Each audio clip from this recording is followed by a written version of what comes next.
Kita ketemu lagi dalam topik yang selanjutnya ya, terkait dengan pemasaran, manajemen pemasaran. Yang berikutnya yang akan kita bahas itu adalah realita pemasaran di abad 21 ya. Ini harus difahami oleh perusahaan. Bagaimana kondisi yang ada di abad 21. Yang pertama adalah kekuatan sosial utama ya. Ini adalah kekuatan sosial utama yang akan mempengaruhi perusahaan. Yang pertama adalah teknologi informasi. Kita tahu informasi sangat maju gitu ya, sehingga banyak sekali dengan kemajuan teknologi ini mendapatkan informasi itu menjadi sesuatu yang sangat mudah. Jadi di sini informasi tentang konsumen maupun konsumen mendapatkan informasi terkait dengan produk yang ada itu sangat mudah didapatkan ya.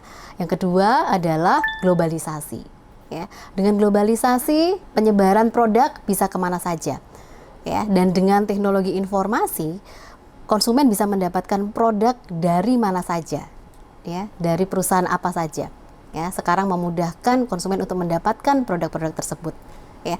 Dan globalisasi juga mendorong perusahaan tidak hanya melayani konsumen secara lokal ya, tapi juga melayani konsumen secara internasional ya. Jadi di sini kekuatan sosial yang berikutnya adalah peningkatan persaingan. Ya, jadi dengan mudahnya perusahaan masuk ke suatu pasar tertentu, maka akan menjadi peningkatan persaingan juga semakin muncul. Gitu ya. Yang berikutnya adalah dari kekuatan sosial utama, kemampuan baru perusahaan juga muncul. Ya, tadi seperti diinformasikan, ada teknologi informasi, berarti pengumpulan informasi perusahaan itu dengan mudah didapat oleh perusahaan. Perusahaan dapat mudahnya mengetahui bagaimana kebutuhan dan keinginan dari konsumen. Ya, produk-produk yang ada seperti apa, trennya seperti apa. Ya, jadi pengumpulan informasi semakin mudah ya, dengan teknologi informasi tadi juga komunikasi dengan konsumen pun juga akan semakin mudah. Ya, dari informasi yang ada, maka perusahaan juga dengan mudahnya memahami apa yang menjadi kebutuhan dan keinginan konsumen, apa yang belum terpenuhi.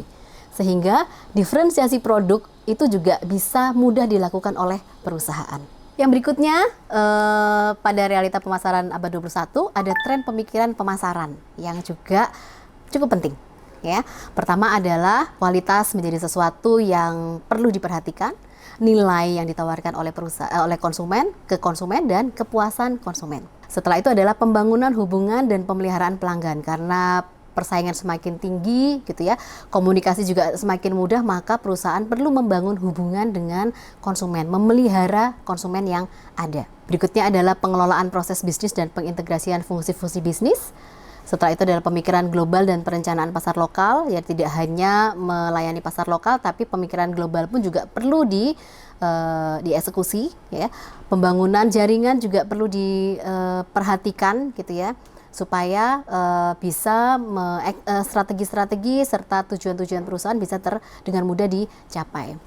Pemasaran langsung dan pemasaran online semakin marak ya, jadi ini menjadi pertimbangan lain oleh perusahaan yang juga harus diperhatikan. Pemasaran jasa, industri teknologi semakin tinggi, dan perilaku pemasaran etis ya. Jadi perusahaan juga perlu mempertimbangkan terkait dengan etik dan lingkungan. Terima kasih, sampai ketemu pada pembahasan berikutnya.